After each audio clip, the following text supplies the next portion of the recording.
Hello, I'm Patty, back with another episode of Speaking Truth to Goodness. After a brief catch-up post-holiday, we dive into a discussion that veers into unexpected territory. Play as a crucial element of activism. From recognizing life experiences shaping our approach to collective work and leisure, to discussing the furry community's unique form of expression. Today's talk promises a rich exploration of how play can sustain and revitalize our movements. Jerry and Michaela open up about their personal battles and finding strength in giving love. And together we ponder over the transformative power of laughter, creativity, and imagination in our fight for a better world. Stay tuned. Like, comment, subscribe, and follow us on Instagram to join our journey toward infusing activism with joy and playfulness. Here it is.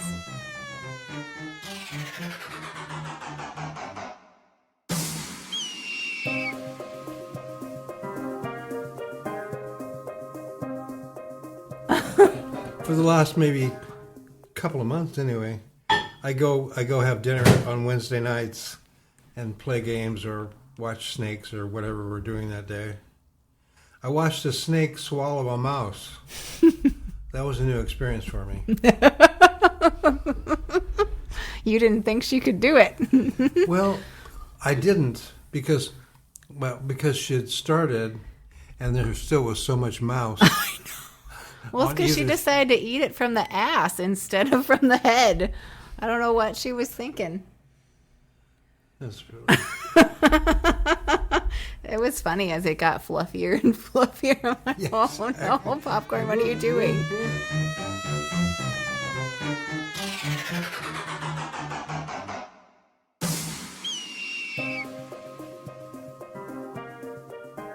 I've not been functioning very well this last week. Sleep's been the worst, right? Sleep, but I had two crushing days of depression. Not just I'm depressed today, I can't move today. And that's like, so I turn Shakespeare on his head. He says, "How weary, stale, flat, and unprofitable seem all the uses of this world to me." And I transfer it to how weary, stale, flat, and unprofitable seem all the uses of me to me. And it's true. It's just amazing. I don't know where these come from. They come a few times a year, generally. I have a lot that I repress. Part of where my head is now, I just spent like half an hour, 45 minutes with someone whose wife has dementia, a really good friend, who I care about. And only someone who's been through that, being a caregiver, all the way through, can really be there present in a really positive way. So I'm really happy to do it, but it takes me right back through the re-stimulating all of those. So you think that's a factor in you getting depressed? Today, well, I'm not depressed, but I'm definitely in that experience. And there's a couple, been married 63 years. Wow. He hasn't been able to carry on a conversation with her for a year. And I know how heartbreaking that is.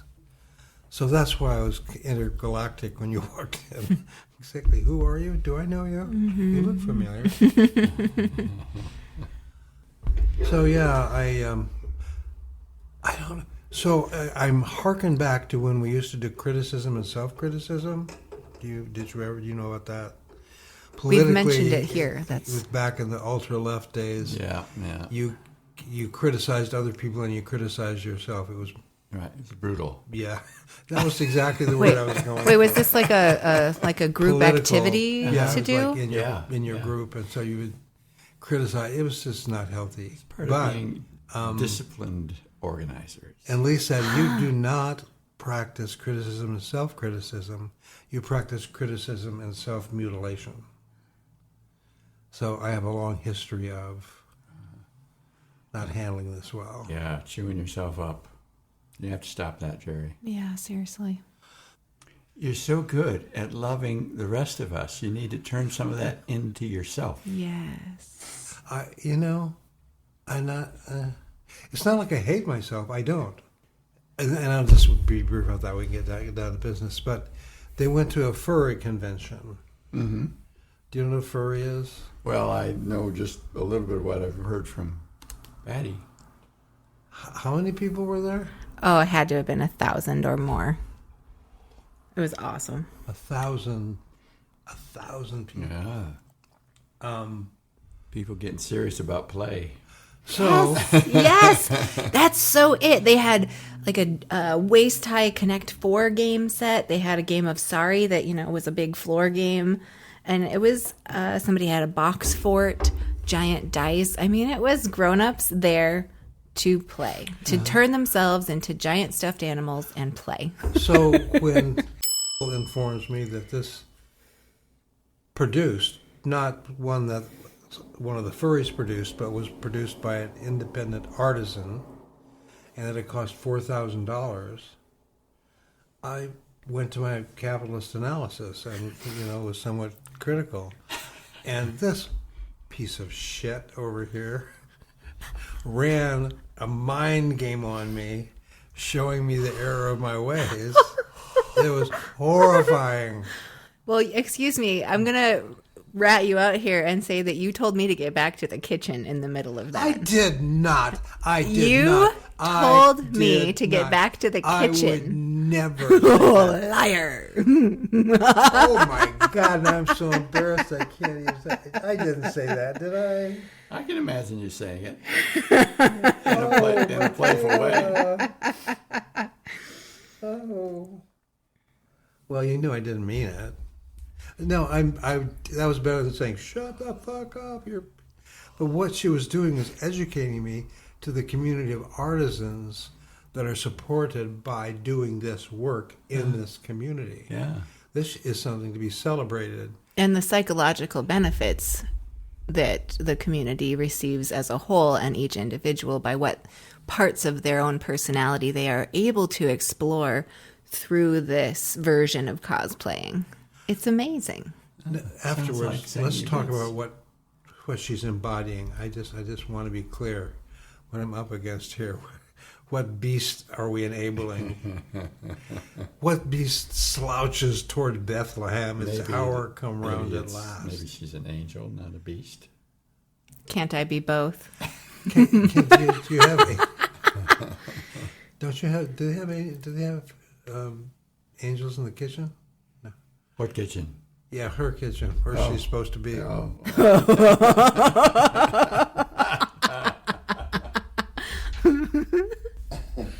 But what I find, Michaela, seriously, is an incredibly supple mind, and her ability and your ability to take in this new world of information and shape it in a form that reveals it rather than obscures it.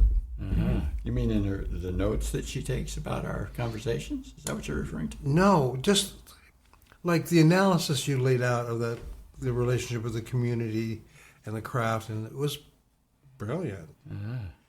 And just off the top of your, brilliant head. But again, I relearned all this stuff by being part of your family, and because I talked about I told her I'm a vampire. I take all of the life energy in the family and I smudge myself with it, or if I get greedy, I eat a little bit of it. But and it really is a transfusion of understanding and energy. Uh-huh. So Therapeutic. very, and educational to boot. Yeah. Helps me think about other things differently. Mm-hmm. I find it funny to sit here and hear you say all that, because I felt like when we connected and why this is happening was distinctly in part because I felt it was important to capture your perspective and the understanding of the decades past. I mean, of life, but especially around She activism. just said I was in our Vintage? You're an old geezer. antique.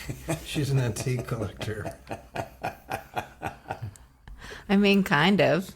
Well, but I wanted to have knowledge and experience through you to have a lens toward the past, right? No. You wanted to understand in order to have a lens toward the future. Oh, okay. I think you're right. You see what I'm saying? Yeah, but I think we have to understand the right. past. I think both are true. But what I'm Yeah. saying is you wouldn't do that just for the sake of doing it. The idea is for, as we take in new or old information, is how can we shape that in the world in a way that's going to make the difference that we feel needs to be made. Mm-hmm. It's funny, though, the more we have talked about this, it's like, well, I know that we'll have things that we want to see happen and things that we're going to contribute to, the three of us, individually and together. But also, I'm thinking about it like, maybe one of the big things we need to learn is that so many generations leading up to where we are now have thought they need to impose their will on the upcoming generations to make sure it goes okay. And I actually think that maybe that's wrong, and we should be going, now's the time for me to step back, learn from, and support the younger generations because it's their world. Why should age be a determining factor?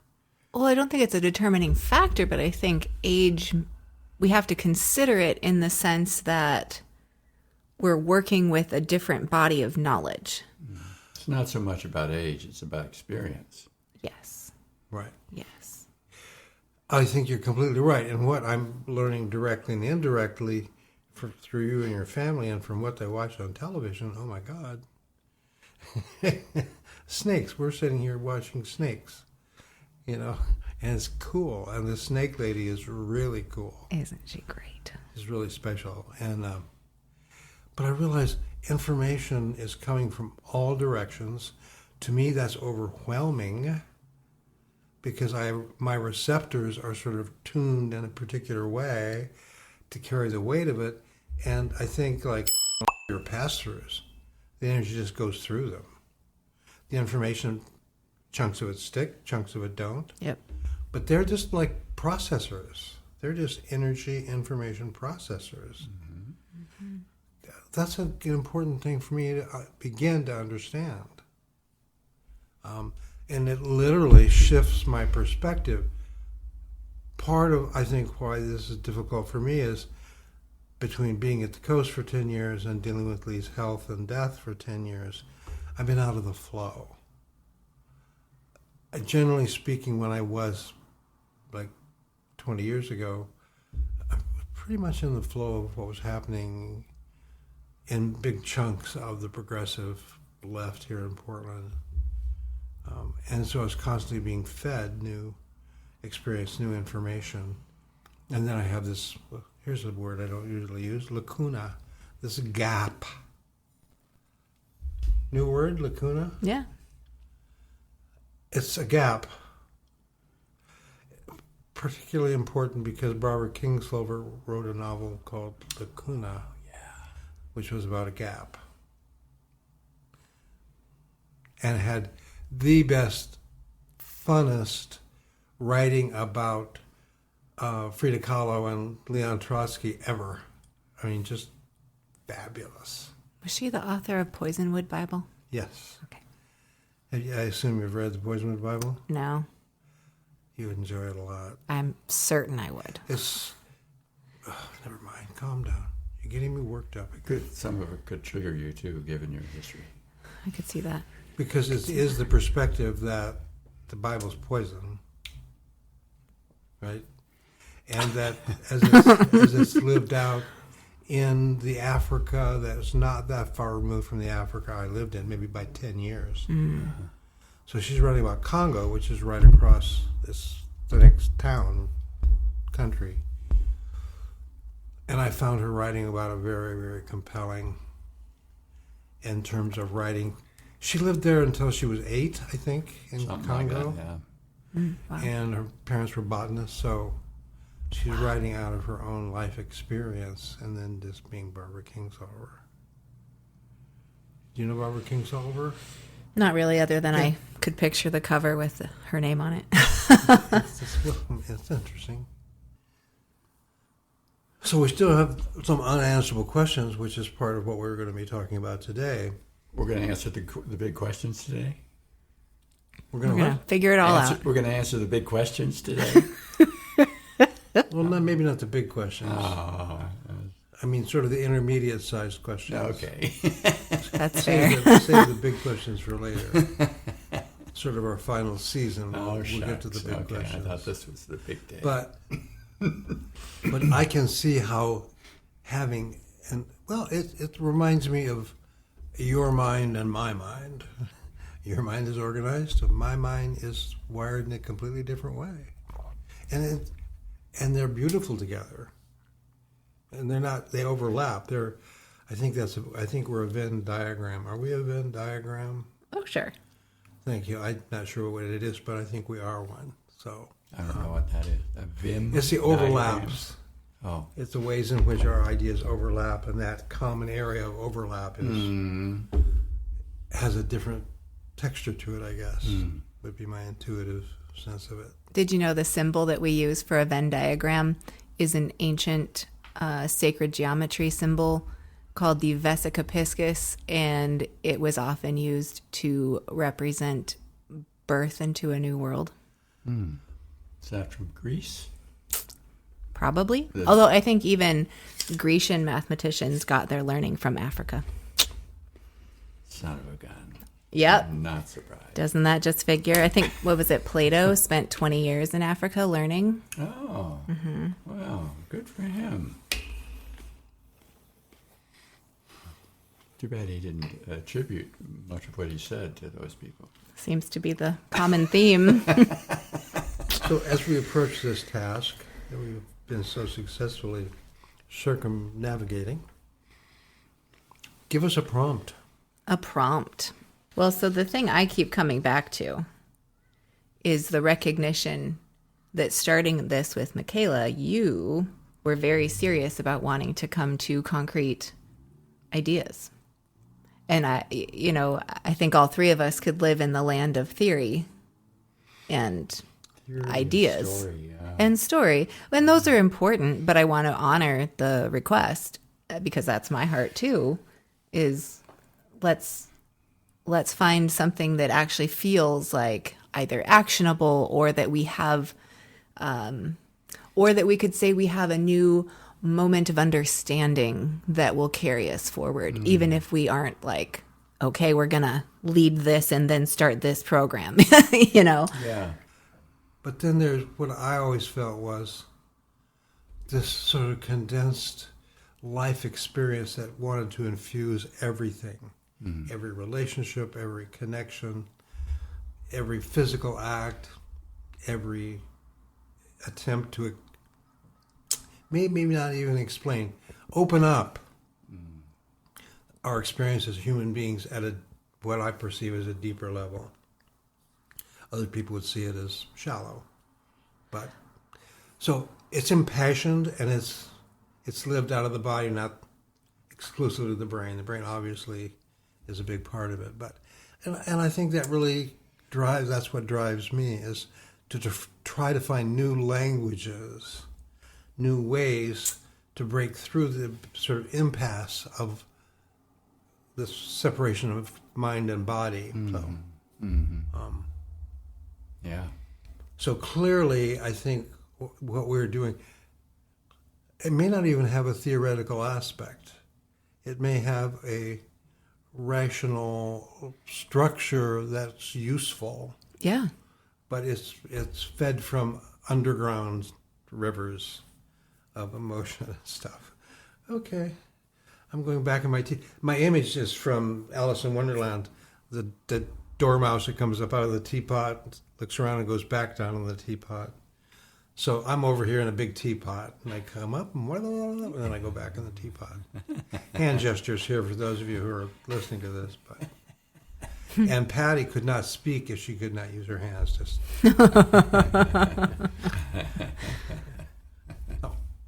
I was going to say, So, if you're the reframe. dormouse in the teapot, I'm the dormouse in the teapot that the snake is about to eat. can I go find the caterpillar with the hookah then? Speaking You just have to go there, don't you? Speaking with your hands, you know what the least spoken language in the world is? Sign language. That was a joke, right? Yeah. But it's probably also true. I like it. That's I definitely find, true. I find ASL to be such a rich, expressive language because it's embodied. You speak it with your body. And I just think somehow your way of understanding has to be affected if the vehicle is not through the eyes into the brain, but into the body first. Yeah. And then that translation. So Might serve to make us a little more empathetic. yes. So, oh my God, I'm just all wound up today. Can I take us somewhere? Or Take it somewhere. or I'm you going to can try go to find some James Baldwin in here somewhere that I can tie it back to. Scanning. Scanning. Well, I mean, I guess I was just looking at the too large write-up that I did last time. And what had come up was activism and self-care. And since we started this conversation talking about the furry convention, and you mentioned play off of that, maybe that's apt for today, to the idea of affirming the importance of play and rest and self-care in not just in everyday life, like I'm sure most of us could do more of, but specifically when it comes to doing work that is for the betterment of the world, whatever that activist work is. How does that strike you? Would you like to talk about the role of between the eyes, play and having fun? Yeah, I just want to get this. Eduardo Galeano was this amazing Uruguayan. Do you know Eduardo Galeano? I do. Century in the Wind. He wrote a history of Latin America, North America, in vignettes about poets, politicians, dancers, normal people, and no vignette was less than a page, and created this sort of collage of history and as a sort of very progressive left person, showing things from the perspective of the oppressed. And so that's where Eduardo Galeano meets James Baldwin, because I knew it was in there somewhere, and it's because he says literature, or maybe it's John Berger. I'm wrong. It's John Berger. Why is so much literature created by people who are oppressed? Because it's only in being outside that you can see. And so that just is an exciting idea to me in this sort of vein of the importance of getting outside of, not out of your mind. I don't want to go there, but or I often do. But there's so many more ways of knowing, and I think what we've learned about how children learn, and that it's not the way teaching is being done, and that it's different for every person. So it's just that sense of the uniqueness of all this. I just played my guitar there. It's about play. It's about spiritual play. It's about intellectual play. It's about physical play, and how that opens up our ways of knowing. So I like this idea, and now I really am going back in my teapot. I'm not going to do this. I'm too excited today. I'm going to go in the other room, and you carry on, and I'll come back later.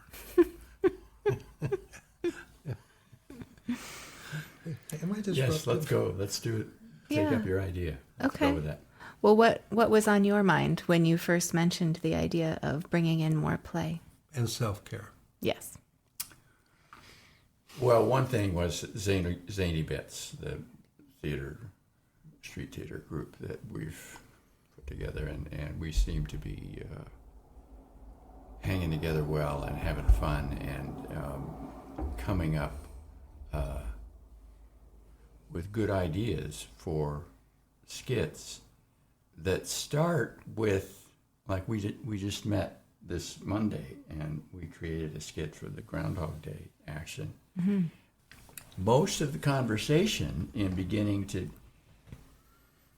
figure out what we're going to do, what the skit's going to be, is messy. It's like it's all these different ideas from different individuals, and they crash into each other, or they fall to the wayside, or and they're so for much of the conversation, maybe most of the conversation, there's very little connection between what different people are saying.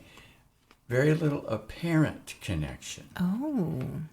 Because what I realized because we've done this successfully twice now, we've had this very searching, messy, discordant conversation that created a wonderful skit. And it came together in maybe the last quarter or third of the conversation, and until then we were bumping into each other and falling over the edge, and it was. But when it finally started coming together, you realized that I can't speak for other people, that connections were being made from the get-go at different points. You just didn't recognize it until there was enough ideas and perspectives bubbling up among us to see that, oh, yeah, this goes with this, and we could do that, and then that, and But it's the first 3/4 of the conversation to me are very frustrating because I don't see order. I don't see us getting anywhere. That's so interesting. It doesn't get there rationally to me. Yeah. It gets there out of allowing ourselves to just flail out ideas. You mean it doesn't get there in a formulaic way like you might have learned in school? Yes.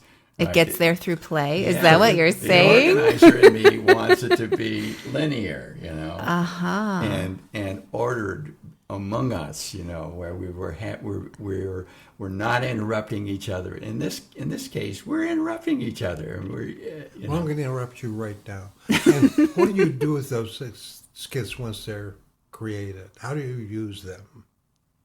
We use them in street theater in our actions. Exactly. That's my point. I just want to make clear that we're not talking about an abstract, fun process for its own use. It's for creating something useful in our attempts to save the planet. But the ability to do that is nurtured by the playback theater exercises that Susan and Bill have been teaching us, where we're just expressing ourselves bodily, emotionally, vocally, in very silly ways. Like that on Monday, we depicted, we acted out different herds of different kinds of animals. Awesome. So we did squirrels and elephants and snakes and fish and, and you got to let go. You can't be serious about that. Oh no, what are people going to think of me? Right. And this is a group of people who can be very, very serious. Oh, yeah. So that's what's extraordinary about this. Some of the people in that group, I didn't expect to even join the group because I saw them as so serious. And maybe they saw me that way, too. And yet they were making fishy faces with you. Yes. we're all just being outrageous. Have you done acting or skits of any kind before this? I did some street theater years ago, but not a lot. That sounds so delightful. Where have you used the things you've been creating over the last few months? The last one was at the protest at Metro and their hearings on the 2020, or what was it, the next 5-year plan for Metro, in which they were proposing and ended up adopting adding more lanes to roads and highways, and very few funds for mass transit or bicycles or pedestrian safety, or I mean, it's insane. Yeah. Insane. So we had a wonderful skit where we were challenging two people who were playing members of the Metro Council, and they were singing about their cars and how proud they were of their plan, and we would go up and, you need to provide more bike lanes, you need to provide more free, fareless transit, etc. And we ended up yelling at them, you're not listening, and they put their hands over their ears like this. You're not listening. It was great. Yeah, that was the last one. So I think the reason, obviously, those were pointed questions to say, this does actually have some practical application, but it has implications as opposed to applications that go way beyond that. Because I suspect, and I know most of these, if not all of these people, it loosens up how you think. It loosens up your tolerance for a lack of immediate unanimity about a plan, which you then implement, whether it's a good one or not, which we have done in the past several times, forever. So the changes that come about are both directly apparent in the action and the activity, but less so they're retraining us in how to think about disagreement, and again, underneath it all is there's this, it's connected to this theater practice, which is in your body. It's not in your mind, it's in your body, it's in your emotional world.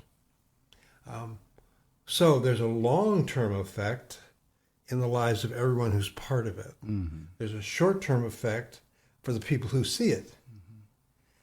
We would like to make that short-term longer, but that's so what social media can do. Because if we do if we do a skit on the street once, the people who were there see it. If we put it on social media, the potential grows. I'm sorry, I'm just going to keep saying it. I don't really like social media either, but I'm going to keep saying it because I know we're stuck with it. If you weren't the tech person, the roadie, we might not invite you back. Oh, wait. You created this, didn't you? Okay, guess you can stay. Yeah, we wouldn't be here without. But so this is what's exciting. Go ahead. Oh, because I stay excited, it won't go away. Well, I was thinking about, you were talking about everyone has their ideas for 3/4 of your skit planning session, and it seems like chaos, but then somehow it happens. I'm very curious to know, what is your perception of how each person's ideas come through? Not to say that, okay, I'm going to have to talk about this to say what I'm getting at. I'm thinking about a group of 5 people, potentially, and knowing how very often those 5 people working together to do something could end up being dominated by 1 or 2 people whose ideas inevitably make it through, and some people who eventually stop saying anything because their ideas don't make it through. So and I'm not saying that about the group you're working with, obviously, just understanding how groups can be in general. And I think to bring in the introverty aspect, that type of dynamic can be really off-putting to some people who might want to get involved. Which kind of dynamic would be off-putting? The chaotic part? Not necessarily the chaotic part, but when the chaos always still lands with 1 or 2 people being the drivers, that can be really off-putting, and it's a funny thing, because does everyone who gets involved feel like my idea has to be out there? I mean, not necessarily. But also to feel like, see, it can be an ego thing of, I want my idea front and center because then I can feel proud. But it can also be a thing of, if everyone should be feeling like they've contributed. Mm-hmm. You know Yeah. what I mean? Yeah, And so- and I think that people get offended that their thing wasn't included Yeah. more because it's Yeah. like, well, I wanted to be a part of it. I wanted to Right. to know that Right. I had done a good thing here, Yeah. right? I think so far we're well, maybe the best way of saying it is we're learning how to drop our egos in these conversations. But it's not. We certainly have differences to iron out in those sessions. So, for example, a number of people in the conversation on Monday were making the argument that there should be a person in the skit who plays a principled TV reporter who's trying to tell the truth and do the right thing. And I was saying initially, I don't know any principled reporters who are reporting on climate change, you know. And other people say, oh yeah, there's some. And that role kept being enhanced and pushed in the conversation. And instead of insisting that, you know, insisting that no, we can't do that, I don't know, you know, I just kept asking questions and saying, I'm still not able to get behind this. Can you tell me more about where this is coming from? You know? So, and other people were in different ways, they kept putting out their ideas and sometimes repeating them, but not trying to force it on the group. There wasn't any forcing. And yet, with people sort of benevolently,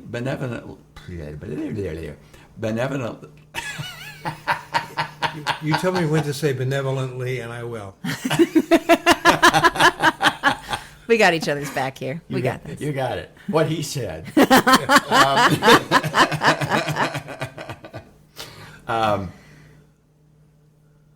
They just kept putting it out there in civil ways. I mean, not necessarily ordered or quietly, you know, but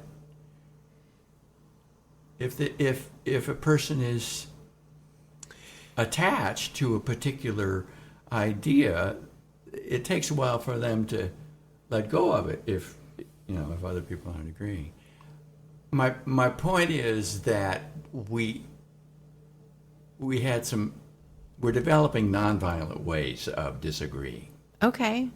You know, mm-hmm. and I didn't feel like any of us, including myself, ended up feeling shafted or left out or denied or, you know. Process. But there was definitely choices made by the group. How were those choices made?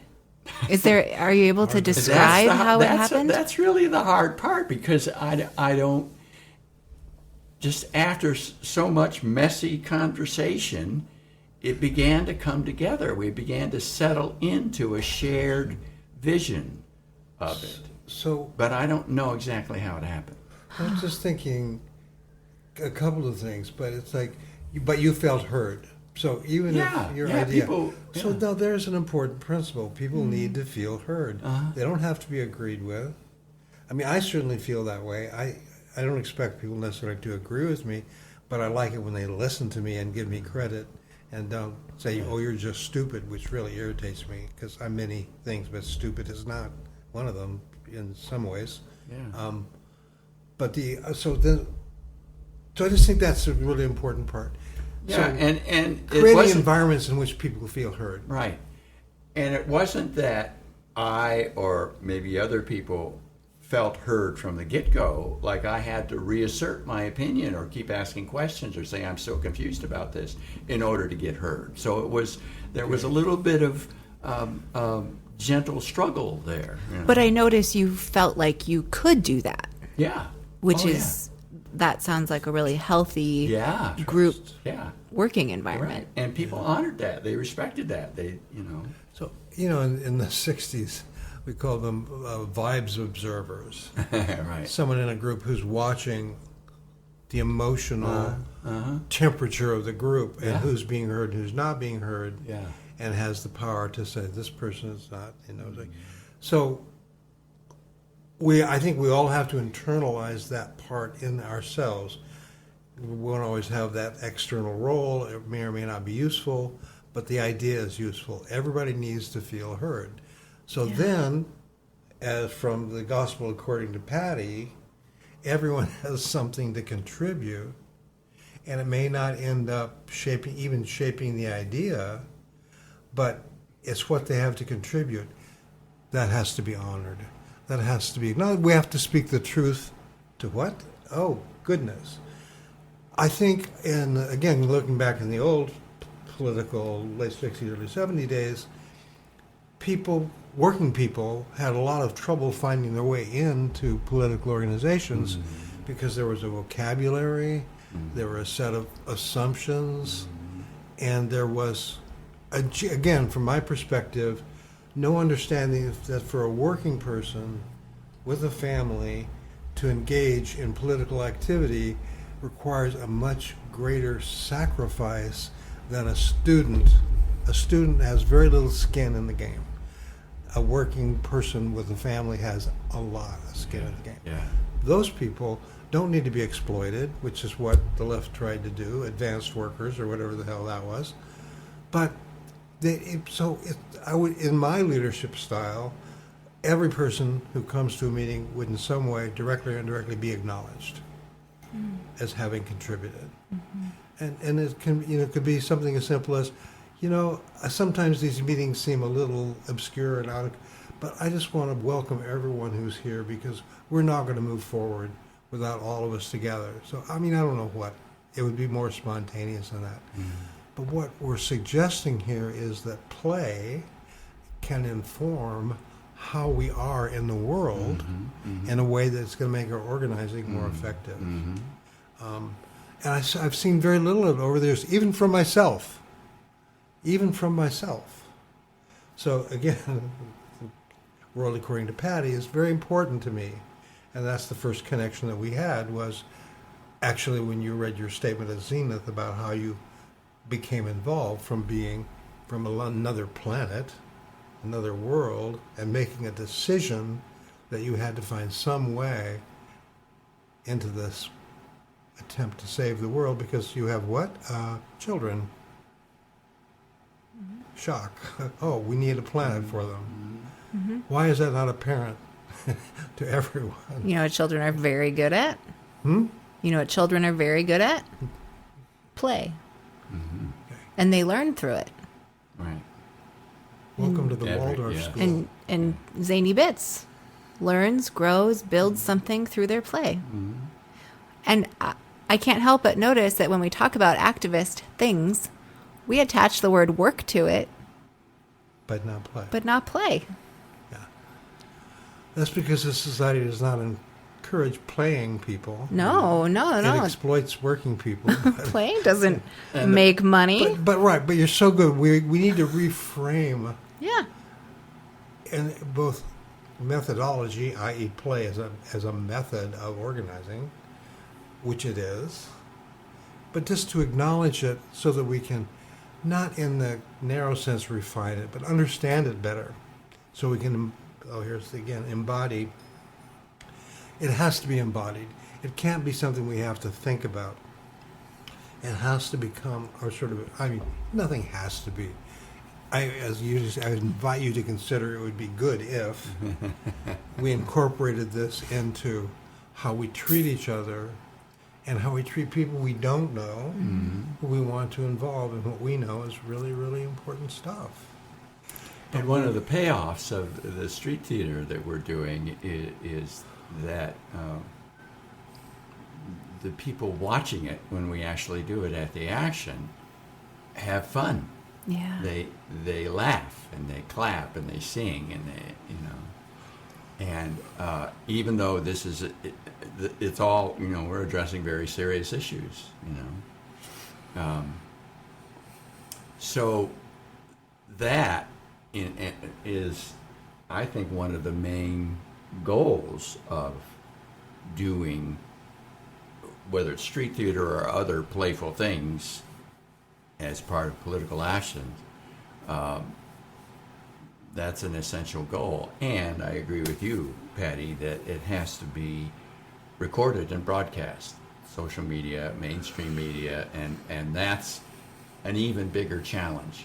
Yes. Particularly getting the attention of mainstream media. Yeah, definitely. So we are working on that, but that's a tough one. Well, I mean, as we've sort of come to realize, mainstream media has gotten very good at turning a blind eye, aka what do we call it, shadow banning, I think, online. The people doing the climate activist work. I mean, the boat out blocking the tanker. That's right. The Greta T. Didn't get an article, didn't get a spot on the 6 o'clock That's right. news. That's right. And that's some bullshit. I mean, I've said it before. We're going to have to do something truly heinous to get their attention. But it occurs to me that we have to do something different now because they're used to seeing our antics like that. So we've got to do something they can't ignore. And it occurs to me that if we're out having a ton of fun playing, they might cover us. Maybe. It's either that or get naked, so. Or both. Or I mean, yeah, I'm here for it. Right. Or, according to some climate activists, like the ones, I can't remember the name of the group, but they were depicted in that article I sent around. Oh, Just Stop Oil? Say it again? Just Stop Oil? Just Stop Oil. They're arguing that we have to be more disruptive. We have to risk offending our targets. And that's controversial. There are people in our local group who are not for that at all. They want us to treat everyone, regardless of their role in this crisis, with respect. And I find myself vacillating from one to the other because I'm pissed off at the targets, that we're protesting against, And I see them not taking responsibility that they have. Are you saying like city leaders, that kind of thing? Yeah, people on the Metro Council, So in our next episode, because we're not going to get to it in this one, we can talk about strategy. It doesn't belong in this conversation, but a deeper understanding of strategy is implicit in the model that we are developing here around play and self-care, which we haven't gotten to yet, self-care. And we will, and maybe now or maybe later.